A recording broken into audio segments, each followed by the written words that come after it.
7 easy steps of how to reverse your enlarged prostate, and then I'm going to talk a little bit more about the science. And then at the end of this video, I'm going to talk about prescription medications, your other hormones that are also involved a little bit, and then some supplements that some people find help greatly, other people don't really find that they help that much.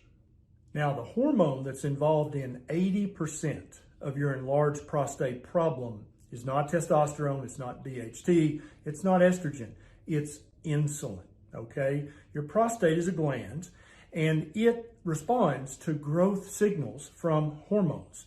Insulin is one of the preeminent growth hormones in our body. When you're eating an improper diet, you're actually causing yourself to have hyperinsulinemia in your blood all day, every day, or at least right after your meal for a few hours if you're eating the wrong foods. This insulin, when it's in high amounts in your blood, can actually bind to a receptor for IGF-1, which is intimately involved in the cells of your prostate growing and multiplying. And so what you wind up with after years and years of hyperinsulinemia is that you've got way more cells in your prostate than you should, and the cells themselves are bigger or fatter. And all of that leads to an enlarged prostate, or BPH, and then that leads to squeezing on the urethra that passes through the prostate, and that's where all the urinary problems come from. So what you want to do is eat a diet that helps you keep a low normal insulin level for as many hours of the day as possible. And the way to do that, you're going to follow these 7 easy steps. Step number 1 is to avoid all sugar in your diet, whether it's added sugar in soft drinks and desserts, or whether it's natural sugar in high sugar fruits like grapes, bananas, cherries, papaya, pineapple. These things may have some vitamins and minerals and maybe even some magical phytonutrients, but you can get those vitamins and minerals from other sources that have way less sugar, and therefore you're not going to spike your insulin level. Anytime you eat or drink sugar, whether added or natural, you spike your blood glucose, which spikes your insulin level, and that makes you hyperinsulinemic. Then the insulin starts going to work, making your prostate enlarged. Now, this high insulin also has hundreds of other deleterious effects on every other tissue and cell in your body, but in this video, we're talking just about the prostate. Number 2 is to avoid all grains, even whole grain bread and stuff like that. When you start to chew up a piece of whole grain bread, there's an enzyme in your mouth called amylase, which starts to immediately break the starch in that bread down into sugar. So we're back to step number 1. So by avoiding all the grains, whether it's wheat, rice, oats, or corn, all of these things spike your blood sugar, which leads to hyperinsulinemia, which is the underlying hormonal problem of an enlarged prostate. Number 3 is to avoid all soy products, unless it has been fermented by the real fermentation technique, like natto and other things. Avoid soy. Soy is very estrogenic, and it's going to make your estrogen to testosterone ratio inappropriate, which is going to lead to increased enlargement of the prostate. Number 4 is to avoid any low-fat dairy product whatsoever, whether it's milk or cheese or sour cream, cream cheese. You want only full-fat dairy. Okay, so and in some men, they have to go to only the highest fat choices of dairy, like heavy cream, butter, and ghee. Some men can get away with full-fat cheese and full-fat yogurt and kefir, but other men have to just only use butter, ghee, and heavy cream as their only dairy sources, or they will notice increased symptoms of an enlarged prostate.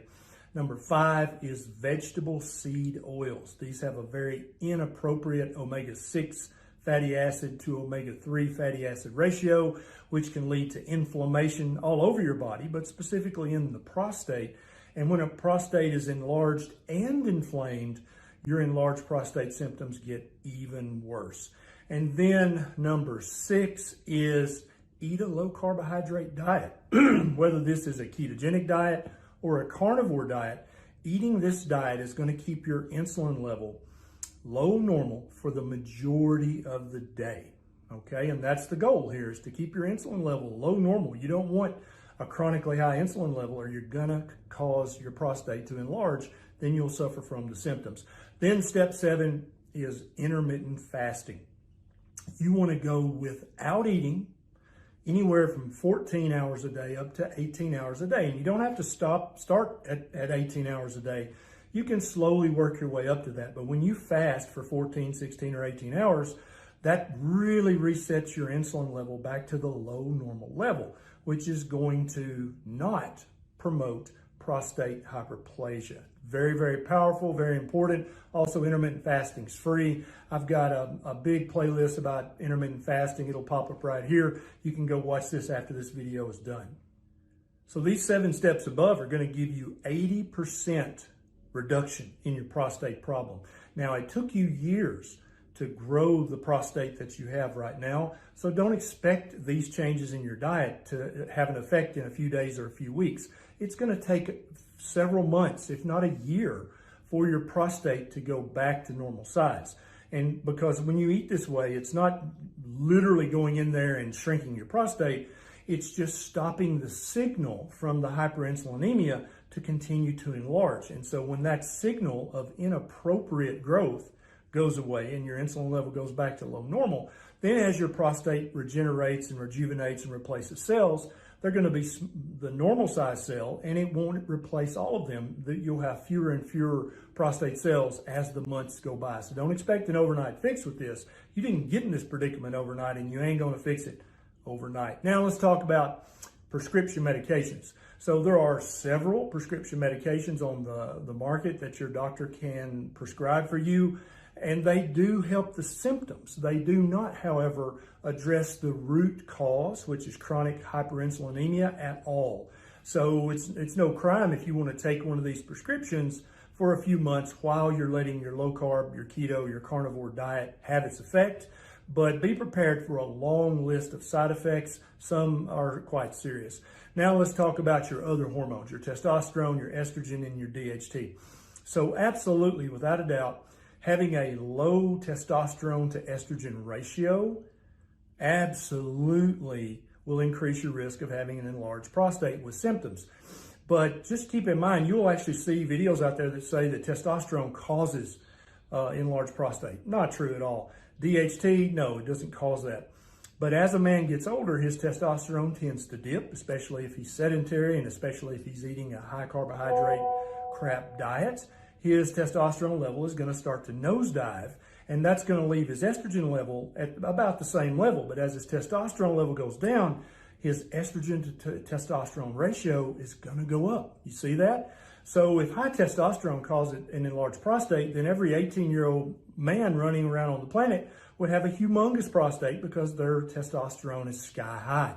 That doesn't happen. It's only when you get older, your testosterone goes down, you've been eating a high carbohydrate for decades, that's when enlarged prostate happens, right? Now let's talk about the supplements. There are a few supplements, and I'm going to put a link down below if you want to try one of these. Some people report amazing improvement in their enlarged prostate symptoms from taking these. Other people say, didn't really help me that much. The most common are saw palmetto, nettle root, and pumpkin seed extract. So I'm going to put a link down below if you want to try one of those while you're using the diet to reverse 80% of the problem. Then you can take one of the supplements, and that might be 5% of the solution. So as always, I want you to focus on the 80%. I want you to focus on the root cause, and that's chronic hyperinsulinemia. Remember, the research is down below. If your doctor doesn't believe you or me, you can just show him or her the research and say, well, what do you think about this? If you enjoyed this video, please take 1 second and click that